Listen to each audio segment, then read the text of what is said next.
মাঝরাতে আকাশের দিকে মুখ করে কুকুর কাঁদে কেন? সুপ্রিয় দর্শক, আসসালামু আলাইকুম। আজকে আপনাদেরকে জানাবো মাঝরাতে আকাশের দিকে মুখ করে কুকুর কাঁদে কেন।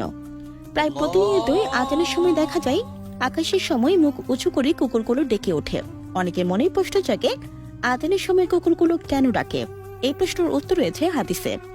আজান দিলে এই কুকুরগুলো কেঁদে ওঠে। এর কারণ, আজানের শব্দ শুনে শয়তানকে বায়ুত্যাগ করতে করতে পলায়নরত অবস্থায় দেখে কুকুরগুলো ডাকতে থাকে। মোরগ ফেরেশতা দেখলে ডাকে, গাধা শয়তান দেখলে চিৎকার করে। কুকুর ও গাধা অনিশ্চয় সৃষ্টিকারী জিন তথা শয়তান দেখে চিৎকার করে। হযরত জাবির রাদিয়াল্লাহু আনহু থেকে বর্ণিত, তিনি বলেন, আমি নবী করিমকে বলতে শুনেছি, যখন তোমরা রাত্রে কুকুরটি চিৎকার এবং গাধার ডাক শুনতে পাবে, তখন আল্লাহর কাছে অভিশপ্ত শয়তান থেকে পানাহা চাইবে, কেননা ওরা এমন কিছু দেখতে পায় যা তোমরা দেখতে পাও না। কুকুরের ডাক শুনলে পড়তে হবে আউযুবিল্লাহি মিনাশ শাইতানির রাজিম। পবিত্র কোরআন থেকে এটা স্পষ্ট যে মানুষ, জিন এবং শয়তানকে দেখতে পায় না। রাসূলুল্লাহ সাল্লাল্লাহু আলাইহি ওয়াসাল্লাম বলেছেন, সালাতের জন্য আজান দিতে থাকলে শয়তান বায়ু ছাড়তে থাকে, যাতে আজানের শব্দ তার কানে না পৌঁছায়। আজান শেষ হয়ে গেলে সে আবারও ফিরে আসে। আবার যখন ইকামত শুরু হয় তখন পিঠ ফিরিয়ে পালাতে থাকে। ইকামত শেষ হলে আবারও ফিরে আসে। সালাতে মানুষের মনে সন্দেহ তৈরি করতে থাকে। সে বলে, অমুক বিষয় স্মরণ করো, তমুক বিষয় স্মরণ করো। যেসব বিষয় তার মনে ছিল না সেই সব বিষয় তখন তার মনে পড়ে যায়। এমনকি পরিশেষে মানুষ অবচেতন হয় আর বলতে পারে না কত রাকাত সালাত বা নামাজ সে আদায় করেছে। বর্তমান দুনিয়ায় দেখবেন কিছু মানুষ যারা সমাজে উচ্চ মর্যাদা পান, তারা প্রায় আজান নিয়ে বিরূপ মন্তব্য করে থাকেন। যেমন, আজানের শব্দে ঘুম হয় না, আজানের শব্দ বায়ু দূষণ হয়, ইত্যাদি ইত্যাদি। নাউজুবিল্লাহ। হতে পারে তারা উচ্চ শিক্ষায় শিক্ষিত, কিন্তু হাদিস অনুযায়ী তারা শয়তানের ভাই এবং মানুষ শয়তান। অনেকেই ভাবেন মানুষ শয়তান বলতে কিছুই নেই।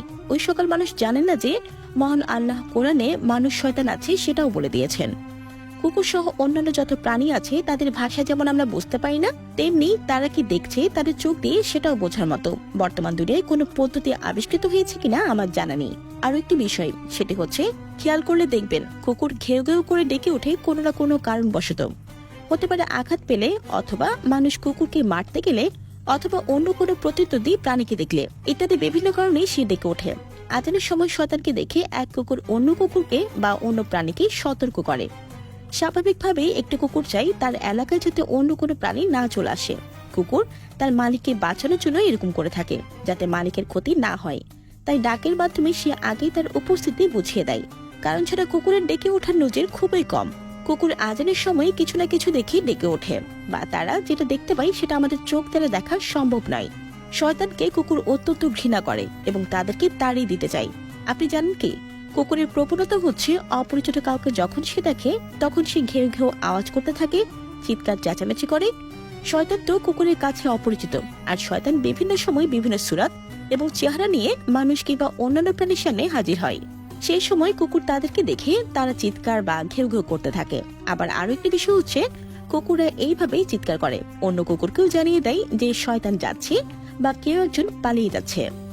হযরত রাসূল সাল্লাল্লাহু আলাইহি ওয়াসাল্লাম বলেছেন, তোমরা রাতে কুকুরের ঘেউ ঘেউ শব্দ শুনতে পেলে শয়তানের কাছ থেকে আল্লাহ তাআলার কাছে সাহায্য চাইবে, কেননা তারা যা দেখতে পায় তোমরা তা দেখতে পাও না। নবী করিম সাল্লাল্লাহু আলাইহি ওয়াসাল্লাম বলেছেন, যখন তোমরা মোরগের ডাক শুনবে তখন আল্লাহর নিকট থেকে তার অনুগ্রহ কামনা করে প্রার্থনা করো, কেননা এই মোরগ ফেরেশতাদেরকে দেখে। আর যখন গাধার আওয়াজ শুনবে তখন শয়তান থেকে আল্লাহর নিকট আশ্রয় চাইবে, কেননা এই গাধাটি শয়তান দেখেছে। এবং নবী সন্ধ্যার সময় বাচ্চাদেরকে বাইরে বের হতে নিষেধ করেছেন। ঘরের দরজা এবং জানালা বন্ধ করতে বলেছেন, কারণ তখন জিনেরা বাইরে বের হয়। সেই সময় যে দরজা আল্লাহর নাম নিয়ে বন্ধ করবে, ওই দরজা কোনো খারাপ আত্মা খুলতে পারবে না, সে জিন কিংবা শয়তানি বাহক। ঘরের খাবারের পাত্র, পানির পাত্র ঢেকে রাখতে বলেছেন। ইবলিস ছিল জিন শয়তান, সেই প্রথম মানুষের শ্রেষ্ঠত্ব অস্বীকার করে কাফের হয়েছিল। তার কাছে যেমন আজান সহ্য হয় না, ঠিক তেমনি তার অনুসারী এক শ্রেণী মানুষ, জিন কিংবা ওই ধরনের প্রাণীদের নিকটও আজান সহ্য হয় না। এটাই স্বাভাবিক। আজান হলো আল্লাহর পক্ষ থেকে আহ্বান মুমিনদের জন্য তার ইবাদত করতে মসজিদে আসার জন্য, যাতে করে মুমিনরা কল্যাণ লাভ করে। আজানের সময় কালো রঙের কুকুরে ভিন্ন ধরনের বৃষ্টি স্বরে ডেকে ওঠে। ওদের দেখা দেখি অন্য কুকুরেরাও ডাকতে থাকে। তবে এই ভিডিওটি দেখে আজকে থেকে নির্দেশ মতে আবার ভুল করে যেন কুকুর মারা শুরু করে দেবেন না। আব্দুল্লাহ থেকে বর্ণিত, শিকারী কুকুর, মেষ বা দুম্বা এবং পাহারাদানকারী কুকুর অথবা গবাদি পশু পাহারায় নিয়োজিত কুকুর ছাড়া অন্যান্য সব কুকুর তাড়িয়ে দেওয়ার নির্দেশ দিয়েছেন। কোনো জীবিত প্রাণীকে হত্যা করতে বলেনি। সুপ্রিয় দর্শক, এই ছিল আমাদের আজকের ভিডিওটি ভালো লাগলে অবশ্যই একটি লাইক দিন। আর আপনি যদি আমাদের এই পেজে নতুন হয়ে থাকেন তাহলে অবশ্যই লাইক দিয়ে পাশে থাকবেন। ধন্যবাদ।